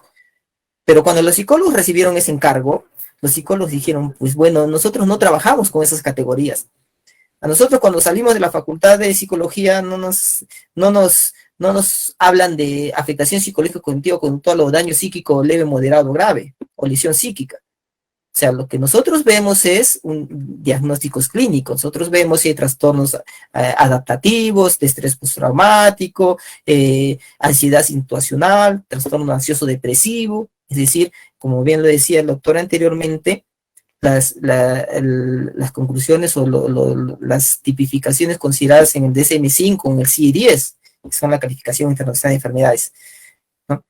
Entonces, el psicólogo dice, pues me estás encargando algo que yo tampoco comprendo, ¿no? Entonces, ahí partió el error. Pero finalmente, hay un profesional que sí está en el medio del abogado y el psicólogo, que es el psicólogo forense. Este profesional no solo debe saber psicología, sino que debe saber derecho. Y entonces ese profesional, en teoría, debería estar capacitado para dar un diagnóstico clínico y además una conclusión forense, calificar y cuantificar el daño. Pero yo tengo mis dudas sobre eso, porque mire, si ni los abogados se han puesto de acuerdo desde la época recientemente, relativamente reciente, si hablamos de la década del 70, cuando se crea conceptualmente este concepto de daño psíquico o lesión psíquica como fenómeno independiente de una lesión física. Es decir, hasta antes de la década del 70 se pensaba que el daño moral era una consecuencia necesaria de alguna otra agresión física. Es decir, si te golpean, te violan, te maltratan, te roban, claro, hay un daño moral, una aflicción vinculada a eso. A nadie se le ocurrió reparar la afectación psicológica o psíquica independiente. Es decir, cuando la persona no causa ninguna lesión física o ningún otro evento violento, sino que su única intención es lesionarlo. Es más, el libro clásico que inició toda esta vorágine en este concepto de Pablo Sendón, se podría a decir de Guido Alpa titular así, ¿no? ¿Cuál es el precio que se debe pagar por inducir a una persona a la locura? Es decir, que la lógica era que se quería analizar, independizar el daño psíquico de la lesión física, darle autonomía propia para poder repararlo. ¿Qué hacemos? Aquellas lesiones que un autor deliberadamente quiere causar en la psiquis de otra persona. Eso no se había planteado en la doctrina. Entonces, como eso ha sido relativamente discutido pocas décadas atrás, no se han puesto de acuerdo en la doctrina. Es más, algunos lo calificaban como daño a la persona, otros cuestionaban ese concepto. Imagínense en esa discrepancia y en esa nebulosa conceptual, nosotros decidimos, no tuvimos mejor idea que decir que los psicólogos forenses califiquen qué es daño psíquico y encima lo cuantifiquen si es leve, moderado o grave. Y obviamente la pregunta dice, ¿cómo hago esto? Entonces nos inventamos una serie de reglas, ¿no? Reglas como que si aparecen determinados indicadores, determinadas enfermedades clínicas, y si aparecen más de 2, 3, o si concurren en determinadas esferas psicosociales, entonces hay leve, moderado o grave. Pero eso es netamente convencional, ¿no? Eso no es, digamos, matemático, no es parte de las ciencias puras o naturales, son diagnósticos ni siquiera clínicos, sino clínicos forenses, es decir, son diagnósticos que están condicionados por el concepto jurídico. Ahora bien, ¿yo por qué creo que esa modalidad o esa solución es equivocada? Porque tradicionalmente quienes estamos más habituados y además quien según la ley debe de llenar de contenido a los elementos normativos del tipo son los operadores de derecho. Porque los elementos normativos del tipo son elementos, ya los decía, valorativos, que requieren un conjunto de herramientas conceptuales jurídicas. Entonces, ¿qué quiere decir eso? Respondiendo ahora sí a su pregunta con esa larga premisa. Quiere decir que al momento de imputar este elemento normativo, no me voy a valer del profesional de psicología, no quiero decir eso. Quiero decir que el pronunciamiento del personal de psicólogos del CEN, de psicólogos de medicina legal, son fundamentales para construir la premisa fáctica. Por ejemplo, ahora respondo cómo imputar la afectación psicológica. ¿Qué pasa por ejemplo, les decía, en una lesión física? Va este señor, tiene una herida, va a medicina legal y medicina legal dice, el señor tiene una herida punzocortante en el brazo izquierdo de 15 centímetros que le ha causado 15 días de incapacidad médico-legal. Entonces, ¿qué digo yo? Esa es una lesión grave, leve, dependiendo del grado de descanso. Va en una lesión física, otro tipo de lesión física, otro ejemplo. Le cortan en la cara con un aguilete. Se produce la sanación y hay una cicatriz enorme en todo el rostro. Lo que quiere saber el fiscal es si eso constituye una desfiguración grave y permanente, porque eso sería típico de un delito de lesiones graves. ¿Qué me va a decir el profesional médico legal? El señor tiene una cicatriz de tal manera, de tal naturaleza, ¿no?, somatizada, que no es posible revertirse sino con cirugía estética o plástica, porque sin eso la cicatriz se va a esterilizar de manera permanente, está corrugada, etcétera, está en todo el rostro. Entonces, ¿qué yo voy a decir con esa información que me va a dar el diagnóstico clínico forense?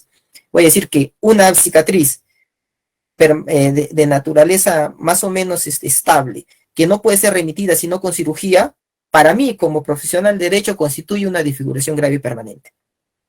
Pero sí, y yo le cuento ese ejemplo porque en la práctica sucedió que el fiscal le pidió al médico de medicina legal que le diga si eso constituía una desfiguración grave y permanente. Y claro, el médico de medicina legal dice, pues no sé, o sea, ¿qué quiere decir desfiguración grave y permanente? Que es para siempre, o sea, que ni la cirugía la va a sacar, o que la cirugía sí la va a sacar. Entonces, ¿sabe qué? Como toda desfiguración de rostro o cicatriz se puede corregir con cirugía estética, entonces esto no es permanente. Conclusión, la lesión no constituye una lesión grave y permanente, lo dijo el perito de medicina legal. Si yo como fiscal me voy con esa conclusión a juicio, entonces me dicen, oye, usted, ¿quién hace el trabajo de llenar de contenido el elemento normativo tipo usted o el médico? El médico debe limitarse a decir, tiene una cicatriz en el lado izquierdo de la cara que no puede remitirse si no es con cirugía, por la naturaleza, la complexión, la conceptura de esta lesión.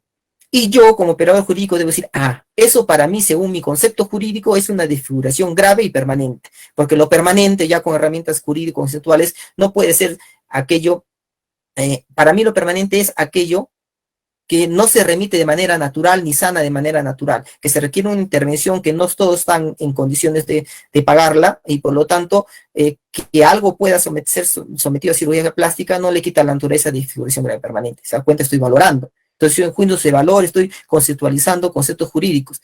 Entonces, lo mismo debería suceder con la lesión psicológica. ¿Qué me dice el perito? Sabe, usted evalúa a la víctima y la víctima tiene pensamientos intrusivos, es decir, a cada momento recuerda el evento de violencia. La habilidad emocional quiere decir que llora desproporcionadamente por cosas que normalmente las personas no lloran. Tiene estados eufóricos, tiene sentimientos de terror y pánico cuando está en su cuarto sola, siente insomnio, es irritable, ha perdido las relaciones sociales. ¿Qué ¿Qué más se me ocurre? Me dice, además que tiene indefensión aprendida, es decir, tiene sentimientos de que nada va a cambiar. Entonces, ¿qué yo hago con ese diagnóstico? Mira, acá hay indicadores de afectación cognitiva, en el área emocional, eso me va a decir el psicólogo forense. ¿Qué yo hago con esto? Señor, eso es afectación psicológica. Porque si usted se va al concepto que yo estoy proponiendo, ¿no? La afectación psicológica como una alteración de las funciones psicosociales, y que además no es un concepto que me lo he inventado, sino que está en la guía de evaluación psicológica forense y en la guía de daño psíquico como lesión psíquica aguda, y en prácticamente en la uniformidad de la doctrina en psicología forense. Entonces, usted va a decir que perdón, y en la directiva del MINSA, ¿no? La directiva sanitaria, 80-2020 del MINSA, 81, perdón, que te dice que la afectación psicológica son signos y síntomas en el área cognitiva, afectiva y conductual, psíquica o mental, los siguientes: alteraciones en el área familiar, ha perdido los vínculos o relaciones con su familia, discute constantemente con ellos. Además, en el ámbito afectivo tiene cambio del sistema de creencias, piensa que ya nada puede cambiar. Tiene distimia, tristeza recurrente, pensamientos intrusivos. O el niño, por ejemplo, puedo decir, el niño se comporta irritable y agresivo con sus compañeros en el colegio, ha cambiado su comportamiento, tiene insomnio. Todo esto, señor juez, determina que hay una afectación en el área afectiva y cognitiva. Por lo tanto, se cumple con el elemento normativo del tipo que exige como resultado que sea causado una afectación psicológica. Y esa es la forma de describir más o menos, imputar, ¿no? Que en buena cuenta, ¿qué le estoy diciendo? Que coja el diagnóstico clínico forense que determina, y no solo forense, y ahí es donde tiene importancia lo que señalaba, incluso los diagnósticos clínicos emitidos por centros de salud que tenían otra finalidad, de repente tratar un cuadro de depresión a través de un intento de suicidio, llegó al al área de psiquiatría y tenían esa intención de tratar ese problema de depresión. Yo puedo coger ese informe, esa historia clínica y presentarlo como prueba de un estado patológico, un estado de una conclusión clínica que finalmente me va a fundamentar una afectación psicológica. Y mire, eso hasta podría ser calificado de daño psíquico, pero si no tengo las herramientas, no estoy en el lugar, o incluso no, he agotado los medios y no puede ser calificado como tal, puede ser introducido como afectación psicológica, porque así lo dice el código. Y entonces tendría que sustentar, primero, la afectación psicológica es una alteración, según lo que hemos discutido acá, en el área afectiva, cognitiva y conductual, y esa alteración se expresa en estos síntomas. Y estos síntomas son precisamente, señor juez, lo que existen en el presente caso, porque el informe del psicólogo o el certificado médico o la historia clínica dan cuenta de esos síntomas en ese documento. Por lo tanto, se subsume el concepto y dado de que hay pruebas sobre esa existencia de esos signos y síntomas, el autor ha causado ese resultado. Y yo creo que eso sería más racional, porque además permitimos que haya ese debate y ese trabajo de elaboración del elemento normativo del tipo puesta en discusión, y podríamos estandarizar también algunos criterios. Pero me da la impresión de que como no se trabaja así, como se trabaja esperando que sea el psicólogo forense que te diga hay o no hay afectación psicológica, y muchas veces las pericias no... Hay buenos profesionales en los centros de emergencia mujer, en medicina legal, pero no todos. Y hay muchas pericias que terminan diciéndote, la víctima tiene todos estos síntomas que coinciden con lo que dice la directiva sanitaria con afectación psicológica, cognitivo-conductual. Pero en la conclusión te dice, pero no tienes afectación psicológica, sino reacción ansiosa y situacional, como es un concepto también muy ambiguo y amplio, o tiene maltrato psicológico, dice. Y claro, pues, maltrato tiene, lo que yo quiero que me digas si ese maltrato ha terminado en lesión o no, y no me lo dices.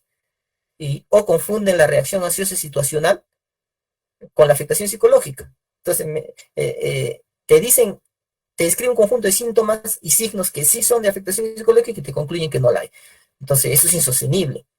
Y yo entiendo también, porque ha habido mucha presión de los órganos judiciales y del Ministerio Público y de la defensa también, de que a estos profesionales se los cita al juicio y se los somete a interrogatorios muy, muy, muy fuertes, ¿no? y se les exige que prácticamente expidan sus informes como si fuesen las pericias más detalladas, ¿no? Y claro, la reacción frente a enfrentarse a un juicio con ese tipo de interrogatorios tan bruscos, sin tener la seguridad en mi profesionalidad, la reacción es mejor no arriesgarme y no dar un diagnóstico del cual no pueda sustentarlo en juicio. Pero eso sí es un problema práctico que hay que superar, ¿no? Yo creo que por eso mismo debe retornar el tema de la imputación de la afectación psicológica al operador jurídico, y creo que esa sería la forma, doctora, si pude responder a su pregunta, basarse en el informe médico, describir qué conclusiones clínicas hay allí en ese informe, certificado, historia clínica, y decir que eso que está en ese medio de prueba se subsume en el concepto de afectación que tenemos o que hemos propuesto. Gracias. Muchas gracias, doctor, me quedó muy claro. Bien, le agradecemos al doctor Hugo Butrón Velarde por su respuesta. Si acaso hay algún otro interrogante, de lo contrario, para pasar al acto de clausura de este evento académico. Doctor, solo una pregunta más, por favor, aprovechando su tiempo.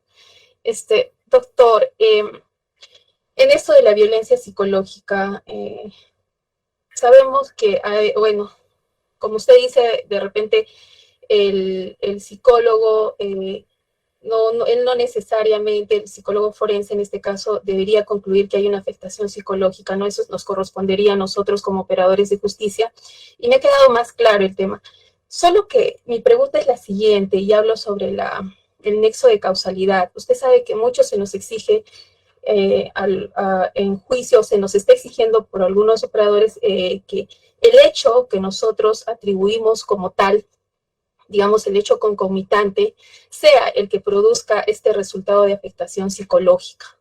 Pero sabemos que dentro de lo que es violencia familiar hay hechos precedentes, ¿no? Hechos precedentes, incluso cuando los psicólogos forenses hacen su evaluación, van, ¿no?, a los antecedentes de la persona, que va desde su niñez hasta la situación que viven actualmente, ¿no?, hasta la adultez. Entonces ahí hay una serie de hechos que de repente incluso han sido víctimas de violencia durante la niñez, víctimas de violencia en la adultez, o han sufrido algún evento violento, que al final, con todo eso, claro, ¿no?, se puede decir que incluso en las conclusiones que hace el psicólogo forense, que todos los síntomas que esta persona presenta, que afectan su esfera cognitiva, su esfera conductual, serían también, ¿no?, producto de estos hechos anteriores, que no necesariamente sería con el hecho que finalmente imputa la fiscalía, ¿no?, o pretende imputar, ¿no? Entonces, pero es que esto se podría deslindar, o sea, podríamos hacerlo así, y se nos puede exigir, tendría que exigir de esa manera, porque claro, ahí lo que se ataca es el nexo de la causalidad, ¿no? O sea, que esta acción cause este resultado. Pero lamentablemente en la afectación psicológica o en la violencia psicológica no es tanto así. ¿Podría darme una opinión al respecto, por favor, doctor? Mire, nuevamente una pregunta muy, muy interesante, doctora, ¿cómo no? Mire, lo que pasa es que justamente hay que esclarecer algunas ideas, ¿no? Lo que usted dice, efectivamente, es pan de todos los días en la práctica. Mire, si nosotros como psicólogos del CEDEM, una medicina legal, conociéramos a detalle nuestra profesión, tendríamos que conocer a detalle la guía de evaluación de daño psíquico, y también detalle la ley y el reglamento de la ley 30.364. Y estos instrumentos, tanto el instrumento técnico, que es la guía, y como el instrumento normativo, que es el reglamento y la ley, nos dicen algo interesante. Nos dice que la violencia contra la mujer, integrante familiar, debe ser entendido como un fenómeno complejo, un fenómeno que puede darse en el tiempo, no a través de un solo hecho violento, sino a través de un conjunto de fenómenos y hechos que finalmente acumulativamente van a terminar en un daño psíquico, que es generalmente lo que yo le decía, citando a la obra de Paulo Rendón, ¿no? El precio de la locura, es decir, cuánto se debe pagar, en este caso, cuánto se debe responder penalmente por inducir a una persona a la locura, es decir, cuánto se debe responder por causar un daño psíquico a una persona. Y eso generalmente, más bien, se produce de una manera acumulativa. Entonces, la guía y la ley obligan que a los operadores de justicia, en particular a los que evalúan la presencia de esta afectación psicológica, que se fijen necesariamente no en el último hecho, dice la guía, que es materia de denuncia, o sea, en el último hecho de violencia que motiva la denuncia, sino que es obligación incluso del perito, porque está en la guía de evaluación de daño psíquico y también que se debe sujetar también los peritos del SEM, que evalúen todos los eventos violentos anteriores que finalmente acumulativamente, unidos al último que ha sido materia de denuncia, dan como conclusión el daño psíquico. Porque todo eso nos va a establecer el nexo de causalidad al que usted refería. Si yo tengo que establecer que alguien tiene una afectación psicológica, un daño psíquico, y voy a decir que esa afectación es producto, es decir, está vinculada causalmente al último insulto que le dijo cuando fue a la casa y le dijo que era una buena para nada, entonces, como algunos penalistas van a resolver, oye, que te diga que eres una buena para nada, no es una conducta suficientemente lesiva para que genere daño psíquico. O no te creo que eso te ha generado daño psíquico, como dice el psicólogo, o aunque te haya generado, pues debe ser pues por otras circunstancias anteriores, pero eso no tiene idoneidad, ese tipo de que te diga no sirve para nada, no tiene idoneidad para generar daño psíquico. Pero generalmente si tú cumples la guía y la ley y le interrogas a esa víctima y te dice, pero es la primera vez que me insulta, no, anteriormente no solo me insultó, me golpeaba, me pateaba, me decía que era una buena prostituta, era una buena para nada, que no servía para nada, que nunca vas a progresar, y esa ataque a la autoestima ha sido persistente, ha creado toda una atmósfera de limitar el acceso con sus amigos, con sus familiares. Entonces tú vas descubriendo que esa última conducta, que es materia de denuncia, está vinculada causalmente a otras formas de violencia acumulativa. Y el perito tiene como obligación para determinar el daño psíquico, determinar que ese daño es resultado de la conducta del autor. ¿Y cómo lo determina? No fijándose en el último evento, sino en este conjunto de situaciones. Por eso dice que la violencia familiar no es un acto violento traumático, es decir, un acto violento directo y aislado. Es generalmente una situación. Es más, no solamente hay actos de violencia directa, sino que se crea una atmósfera, una situación sostenible, una situación donde, por ejemplo, se le desautoriza a la víctima, y eso sucede incluso según los estudios en los ámbitos más profesionales, ¿no? Se le trata de ver que el hombre, por ejemplo, tiene mayor autoridad en sus opiniones, en sus decisiones que la mujer, que ella no sirve, que está loca, que no lo sé. Entonces se crea una atmósfera, una situación donde uno sufre un estrés crónico. Y eso puede confundirse con la reacción ansiosa institucional, porque uno dice, bueno, no es que le haya hecho algo, sino que es la situación de los conflictos interfamiliares que le causa este estrés, y eso podría ser un error. Entonces, para determinar esa causalidad necesitamos necesariamente de fijarnos en todos los hechos de violencia que incluso pueden o no haber sido denunciados con anterioridad. Pueden haber sido amparados o archivados, no interesa, pero tienen que tomarse en cuenta todo ello. Ahora, si se toma todo en cuenta eso, podemos determinar que el resultado típico es el delito de agresiones contra la mujer en su modalidad de afectación psicológica puede ser un delito de acumulación. ¿Qué significa? Que es un resultado típico que se produce por acumulación. Y por lo tanto, el juez no puede, o la defensa no puede argumentar que no hay nexo de causalidad entre la conducta del autor y el resultado. ¿Por qué? Porque él está evaluando, le diríamos, solamente el último hecho. Y es un error. El nexo de causalidad se tiene que evaluar entre todos los hechos anteriores de violencia. Ese es el primer escenario. Segundo escenario. Mire, hay un hecho de violencia, pero ella se siente mal, no por ese hecho de violencia, sino porque, como comentaba el doctor anteriormente, decía, mire, él ha sufrido, el ejemplo, ¿no?, que puso el doctor, él ha sufrido la muerte de su padre, alguien que quería, que no pudo despedirse, está en una situación ya, en una aflicción que ya arrastra por otros hechos ajenos al hecho de violencia. Y el hecho de violencia no es el que determina esa afectación psicológica, sino los hechos anteriores. Casos en la práctica hemos tenido. la víctima no solamente ha sufrido violencia por parte de esta pareja, sino que tuvo parejas anteriores que también abusaron psicológicamente de ella. Y entonces ese efecto acumulativo termina de desbordarse con la última pareja. También sucede en esos casos. Entonces, mi patrocinado no es el autor de esta afectación porque ella ya tiene esta afectación anterior por otras parejas que también han abusado psicológicamente de ella. Perfecto. ¿Cómo se determina entonces eso? Ese es el trabajo, sí, ahora sí, del profesional de psicología. Porque el profesional de psicología, como les decía, tiene que establecer no solamente el resultado, que existe un diagnóstico clínico de, digamos, insomnio, irritabilidad, cambios en el sistema de creencias, etcétera, sino que esos signos y síntomas tienen una vinculación con la conducta de ese autor. Y esos signos y síntomas, porque el psicólogo le evalúa en su historia personal, en su historia familiar, ¿no? Hay un enfoque intergeneracional sobre eso. Entonces, ¿para qué hay esa exigencia de esa evaluación? Para que precisamente el profesional de psicología pueda describir que el resultado de afectación o el cuadro clínico que presenta se debe a ellos llaman en su jerga, a esta presencia de este fenómeno, evento, al estresor le llaman, ¿no? Es más, dice la guía, si el agente estresor no está, no se puede hacer la evaluación. Se debe a este agente estresor. Entonces, ellos deben determinar, no el autor del delito, sino el agente estresor, es decir, el agente que provoca la afectación. Y que hay un nexo de causalidad entre su conducta y ellos. Ese sí es un trabajo. Entonces, yo determinaré, como hay un nexo de causalidad entre su conducta, o finalmente puede decir, no se puede determinar, ¿no? Porque esta persona ya venía así. Y por eso también es importante que entiendan que la afectación psicológica se diagnostica como una afectación al funcionamiento integral previo, es decir, antes la víctima estaba bien y ahora ya no lo está. ¿Antes de quién?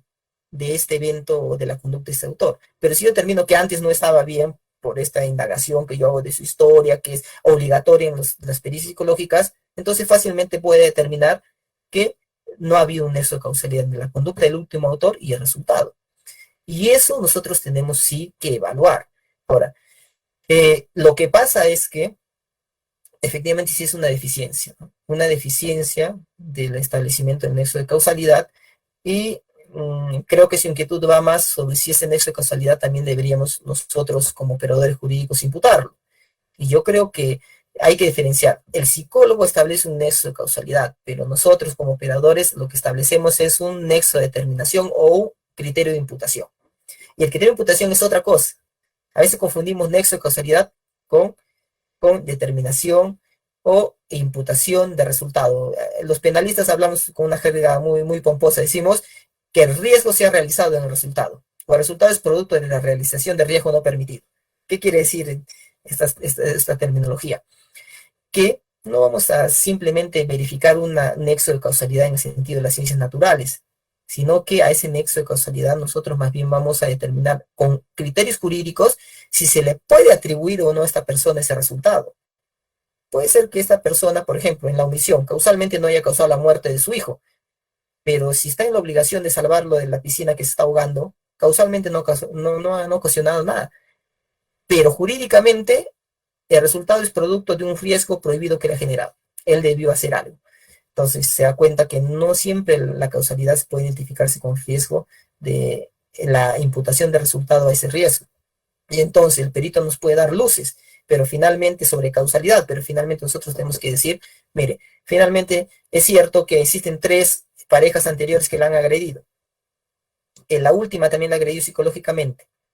Se le puede atribuir a la última, sí, porque la guía dice que la afectación psicológica o el daño psíquico no es solamente causar esa alteración al funcionamiento integral previo de una persona saludable plenamente, sino también empeorar ya la situación existente. Entonces, si yo demuestro que, bueno, él no le ha terminado de causar todo, pero ha empeorado la situación existente, entonces causalmente, o mejor dicho, normativamente él es responsable por ese resultado típico. Y esos son criterios de imputación subjetiva. El problema va a ser más bien del ámbito subjetivo, del dolo, ¿no? Pero él sabía que con su última agresión estaba contribuyendo acumulativamente a causar la afectación psicológica. Dolo eventual, habría que ver, ¿no? Si yo sé que insultar a una persona, denigrarla, y yo conozco a mi pareja y sé que proviene de 2 relaciones anteriores donde ha sido maltratada y abusada, yo puedo establecer con dolo eventual, que sí sé que cualquier agresión va a terminar rebalsando el vaso, ¿no? Va a ser la gota que derrame el vaso, y entonces sí me puede atribuir dolo eventual. Yo sé que mi conducta va a empeorar la situación. Entonces, yo creo que hay herramientas para contrarrestar argumentaciones en el sentido que no se puede determinar el nexo de causalidad entre el resultado y la conducta del autor. Porque para eso sí, es que el tema es amplio. Me hubiese gustado tener todo un curso, un seminario de una semana para explicar todos esos temas jurídicos somáticos. Pero por eso insisto en que tienen que ser los operadores de derecho quien establezca eso, o determine la imputación de este resultado. Porque ahí tenemos que trabajar en casos tenemos que tener teoría sobre qué es un delito acumulativo. ¿Por qué los delitos acumulativos son imputables al último autor, aunque no sea el único que haya contribuido al resultado final? ¿No? Eso te trabajó, por ejemplo, en los daños ambientales muchísimo. O sea, yo porque boto mis desechos al mar, puedo ser sancionado por delito de contaminación ambiental.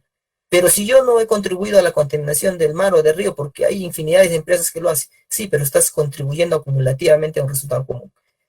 Y eso es criterio de imputación, los manejan los operadores de justicia. También en el hecho de que hay situaciones personales de la víctima que determinan la afectación. Pues perfecto, es que el informe psicológico hace una evaluación, por eso es historia familiar, y por eso nosotros tenemos herramientas para determinar si, por ejemplo, tiene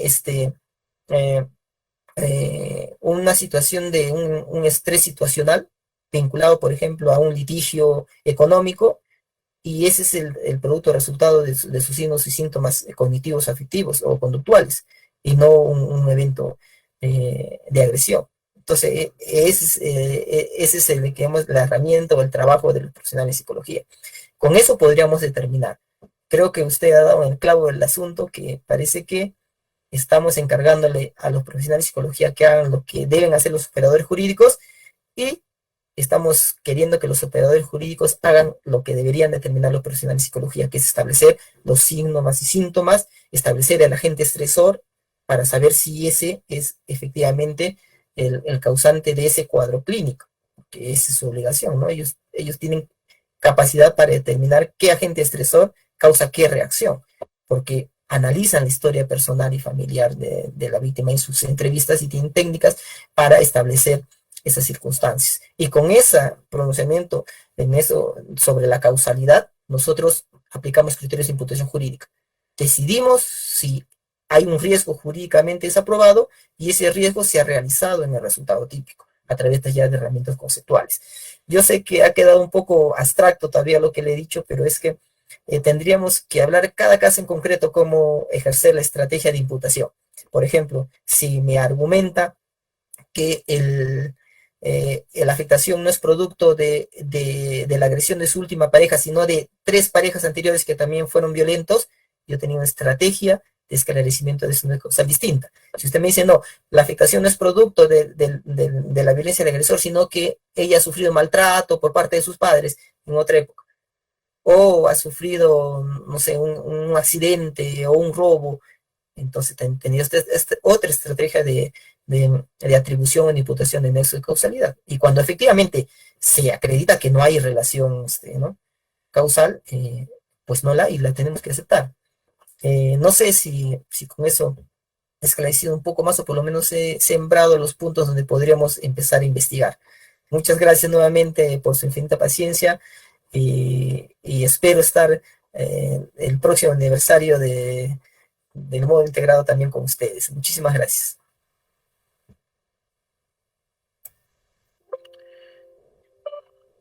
Muchísimas gracias al doctor Hugo Félix Butrón Velarde, conferencista especialista en Derecho Penal de Género, por haber compartido sus conocimientos con nosotros en esta tarde. Antes de proceder con la venia de nuestro presidente al acto de clausura, le vamos a pedir a todas y todos quienes han participado y están participando, mejor dicho, en esta sala Meet, a que puedan encender sus cámaras. Vamos a hacer registro de una fotografía que va a perennizar este evento académico. Por favor, solamente unos momentos, encendemos nuestras camaritas. Bien, vamos a hacer el registro a la cuenta de 3. 1, 2, 3, fotografía. Hacemos una foto más. 1, 2, 3, fotografía. Muchísimas gracias. Bien, a continuación tenemos el acto de clausura a cargo de la máxima autoridad del Distrito Judicial de Ancash, el doctor Armando Marcial Canchari Ordóñez, a quien le dejamos en el uso de la palabra. Adelante, presidente. Gracias, Rafael.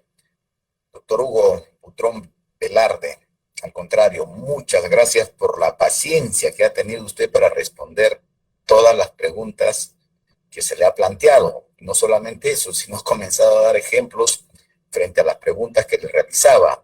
Ya, en realidad, gracias por la sapiencia, gracias por la paciencia, y como usted bien lo ha dicho, esperemos que el próximo año también lo tengamos en estos eventos, que es enriquecedor, de verdad, para todos nosotros.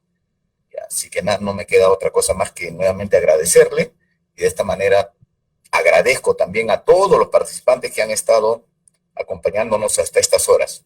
Así que de esta manera doy por clausurado el evento académico organizado por el módulo penal en temas de violencia contra las mujeres e integrantes del grupo familiar. Muchas gracias. Agradecemos al señor presidente de la Corte Superior de Justicia de Ancash, el doctor Armando Marcial Canchari Ordóñez, por sus palabras de clausura de este evento académico. No nos resta más que reiterarles el agradecimiento a todas y todos quienes han participado en los eventos académicos organizados por el segundo aniversario del módulo penal para la sanción de delitos asociados a la violencia contra la mujer e integrantes del grupo familiar de la Corte Superior de Justicia de Ancash. Será hasta una próxima oportunidad. Sigamos cuidándonos y muy buenas noches.